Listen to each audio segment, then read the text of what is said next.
तो मैं ज्यादा शरारती तो सलमान है।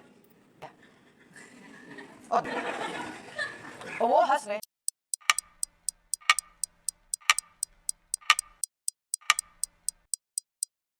Hello everyone, welcome back to my channel B Richa. तो रिसेंटली मैंने ममता कुलकर्णी का एक इंटरव्यू देखा था। से अगर किसी को ममता कुलकर्णी के बारे में नहीं पता है तो हम आपको बता दें कि ममता कुलकर्णी जो है वो अपने ज़माने के एक स्टार हीरोइन रह चुकी हैं। करण अर्जुन जैसी हिट फिल्में उन्होंने की हैं। तो एक बहुत ही फेमस सॉन्ग है छत पे सोया था बहनोई, ये सारे गाने उन्होंने किए हैं। जब उनसे ये पूछा गया कि एक माफिया के साथ उनका रिलेशन था और बाद में पता भी चला था कि उसकी शादी पहले से ही ऑलरेडी हो चुकी है, तो इनका क्या रिएक्शन था।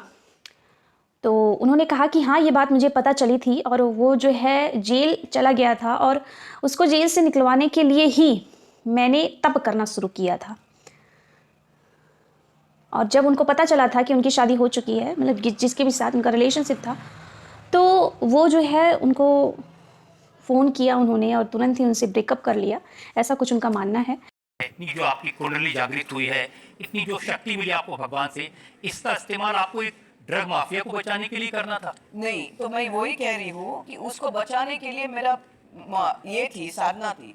जैसे मैंने बोला, एक एक महीना मैंने अन्न त्याग किया था, 40 दिन मैंने सिर्फ पानी पे तप किया था, 60 दिन ऐसे दो दो महीना मैं रोज ऐसा पकड़ती थी बिना अन्न के। तो इससे क्या हो गया, उसका जो आनंद था कि ये आदमी आए और मैं उससे शादी करूँ, वो नष्ट हो गया मेरा।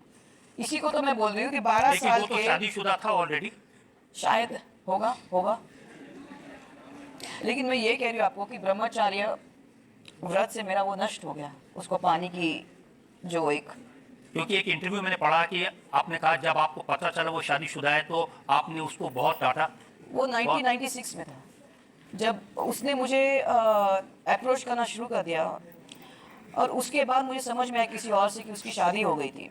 तो मैंने उसको फ़ोन लिया, उसको झाड़ दिया। उसको गोरी से शादी हो गई थी, फिरंगी से। तो मुझे फ़ोन किया उसने, मुझे समझ में आया कि वो शादीशुदा है। मैंने उसको झाड़ दिया। मैंने कहा तू क्या कर रहा है मेरे साथ? बोलते mums what happened? I said no you didn't tell me you got married. मैंने कहा अभी it's better we break off right now. कि ज़्यादा अंदर घुसता है आदमी, फिर प्यार होता है, फिर और कठिन होता है।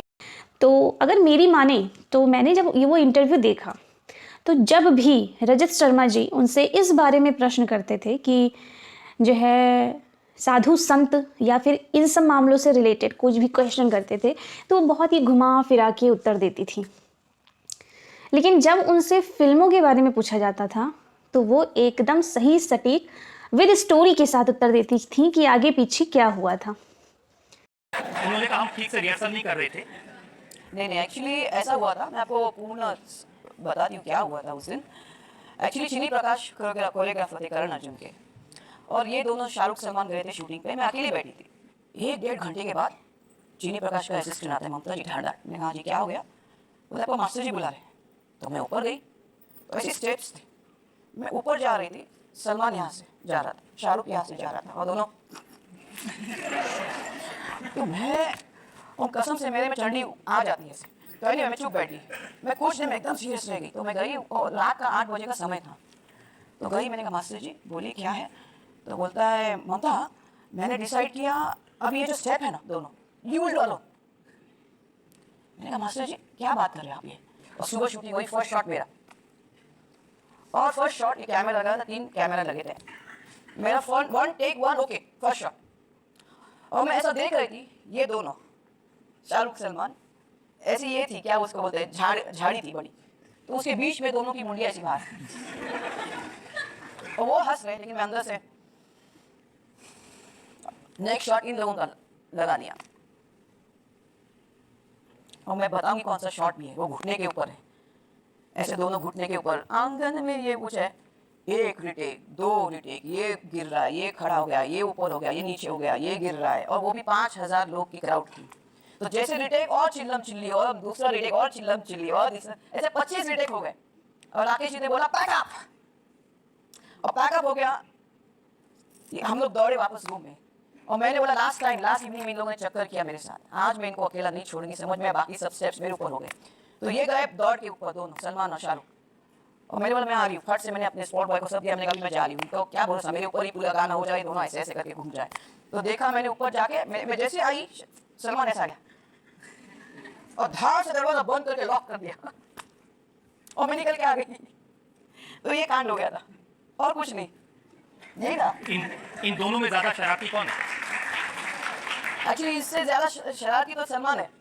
और मुझे क्या है, मुझे थोड़ी पंक्चुअलिटी, आप किसी को भी पूछना, बॉलीवुड में मैंने 15 साल किए। एक बारी एक खबर आई थी कि नवरात्रि का व्रत करती थी ये, और सुबह व्रत करती थी, शाम को जाके पैग लगाती थी। तो उनसे जब ये सवाल पूछा गया तो उन्होंने बिल्कुल हामी में जवाब दिया कि हाँ ऐसा हुआ है, ऐसा मैंने किया है। एक इंटरव्यू पढ़ रहा था, आपने लिखा कि जब आप फिल्मों में थी तो भी ध्यान करती थी, नवरात्र के व्रत रखती थी। जी जी जी जी लेकिन फिर आपने उसमें ये भी कहा कि शाम को ताज में जाके 2 पैक स्कॉच लगा लेती थी। जी जी जी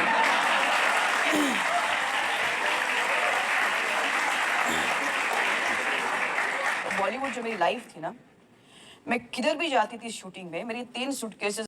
और इन सब चीज़ों की, फिल्म से रिलेटेड चीज़ों के बारे में या 12 वर्ष के पहले की ज़िंदगी के बारे में ये पूरा सही सटीक उत्तर देती थी, एकदम प्रॉपर लाइन टू लाइन। लेकिन जब उनसे साधु, संन्यास और इन सब चीज़ों के बारे में पूछा जाता था तो वो बहुत ही ज़्यादा घुमा फिरा के और शुद्ध हिंदी या संस्कृत का वर्ड यूज़ करती थी।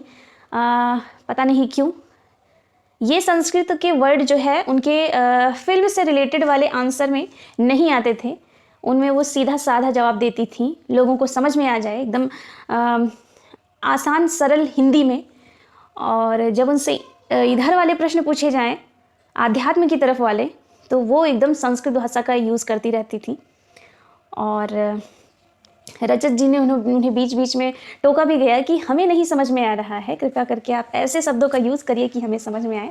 तो फिर से वो वैसे ही घुमा के उत्तर दिव्य दृष्टि, इतनी बड़ी बड़ी बातें नहीं समझ आ रही मुझे, मैं तो सीधा सा देती थी। खैर मुझे भी नहीं समझ में आया, आप लोग भी जाके वो इंटरव्यू देखिएगा और प्लीज़ मुझे कमेंट बॉक्स में बताइएगा कि क्या आपको समझ में आया या नहीं आया। जो भी है, ममता जी अभी भी बहुत ही ज़्यादा सुंदर लगती हैं। आप लोग एक बार देखिए तो पहले और अब की जो ममता कुलकर्णी हैं वो जैसे बदली ही नहीं है, सेम टू सेम है। मुझे एक माधुरी दीक्षित लगी थी जो कि पहले और अब में कोई डिफरेंस नहीं है, और या तो ममता कुलकर्णी लग रही हैं कि पहले और अब में कोई भी डिफरेंस नहीं है। तो अच्छा लगा देख के कि वो इतनी सुंदर लग रही हैं, मैं तो इसी पे मोहित हो गई। इसी के साथ अगर आपको हमारा ये वीडियो अच्छा लगे तो प्लीज़ वीडियो को लाइक करिएगा, शेयर करिएगा। चैनल पे नए हैं तो चैनल को सब्सक्राइब करिएगा। Thank you so much. आप भी ये इंटरव्यू ज़रूर देखिएगा।